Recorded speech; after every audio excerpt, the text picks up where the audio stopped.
शबीर, आज मैं तुम्हें एक ऐसे मुसलमान साइंसदान और फलसफे की कहानी सुनाने जा रही हूँ जिसने दुनिया के इल्म को बदल दिया। उसका नाम है इब्न रुश्द। इब्न रुश्द? ये कौन थे? इब्न रुश्द 1126 सीई में कुर्तुबा यानी स्पेन में पैदा हुए। ये वो वक्त था जब इस्लामिक गोल्डन एज अपने उरूज पर था और अंदलुस इल्म व तहकीक का मरकज था। इनकी तालीम कहाँ से शुरू हुई? बचपन ही से वो बहुत ज़हीन थे। उनके वालिद और दादा बड़े जज यानी काजी थे, इसीलिए घर में ही इस्लामिक लॉ और कुरान की तालीम मिली। फिर उन्होंने मैथमेटिक्स, एस्ट्रोनॉमी, मेडिसिन और फिलॉसफी का गहरा मुताला किया। उनके उस्ताद ने उन्हें ग्रीक फिलॉसफी यानी अरस्तु की किताबें पढ़ाईं। तो वो सिर्फ फलसफा पढ़ते थे? नहीं, वो एक मल्टी डिसिप्लिनरी साइंटिस्ट थे।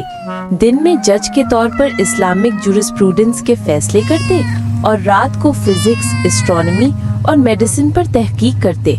उन्होंने 100 से ज्यादा किताबें लिखी। 100 किताबें? वाह! किस मौजू पर? उनकी किताबों में किताबुल कुलियात यानी जनरल प्रिंसिपल्स ऑफ मेडिसिन बहुत मशहूर है, जिसने यूरोप में मेडिकल साइंस की बुनियाद रखी। उन्होंने ऑप्टिक्स और एस्ट्रोनॉमी में भी बड़े तजुर्बात किए। वो कहते थे कि ऑब्जर्वेशन और एक्सपेरिमेंट के बगैर इल्म मुकम्मल नहीं होता। तो वो साइंस को कैसे देखते थे?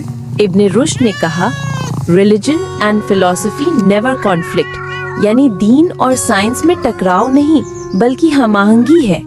उन्होंने बताया कि लॉजिक और रीजनिंग के जरिए हम अल्लाह की मखलूक को बेहतर समझ सकते हैं। लोग उनके ख्यालात से मुत्तफिक थे? हर कोई नहीं। कुछ मजहबी उल्मा ने उन पर तनकीद की, कुछ ने उनकी किताबें जलाने तक की कोशिश की, लेकिन इब्न रुश्द ने हिम्मत नहीं हारी। वो कहते थे, truth can not be destroyed by fire. क्या उनके ख्यालात यूरोप तक पहुँचे?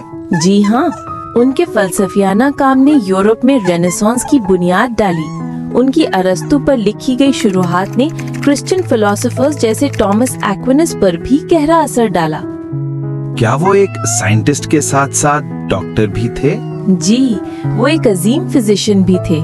उनकी मेडिसिन पर लिखी किताबें कई सदियों तक यूरोपीय यूनिवर्सिटीज में निसाब का हिस्सा रहीं। आज के वालिदैन अपने बच्चों को इब्न रुश्द के इल्म से कैसे जोड़ सकते हैं? वालिदैन अपने बच्चों में तजस्सुस और तहकीक की आदत पैदा करने के लिए छोटे बच्चों को आसान साइंस एक्सपेरिमेंट सिखाएं, कहानियों में लॉजिक और सवालात शामिल करें ताकि वो सोचने के आदी हों।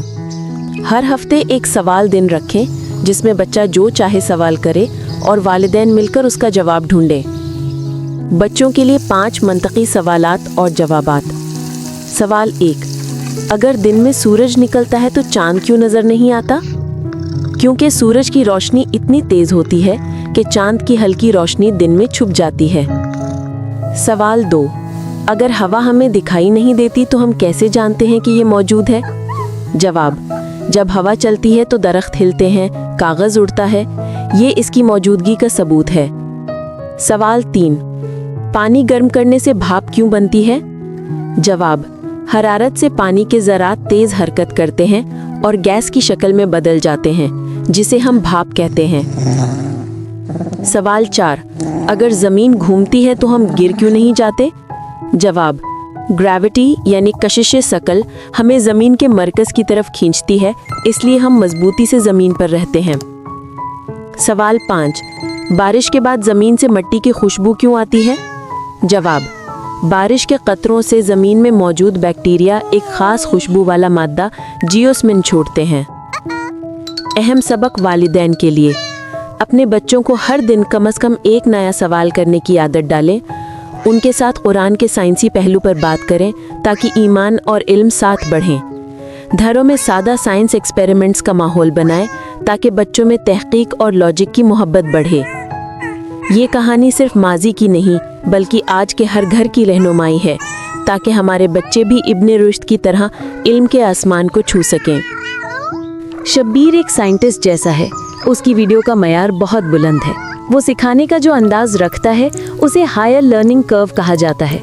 बराए करम देखना मत रोके, क्योंकि कुछ वक्त के बाद आपका जहन खुद ब खुद खुलना शुरू हो जाएगा और आप गहराई से समझने लगेंगे।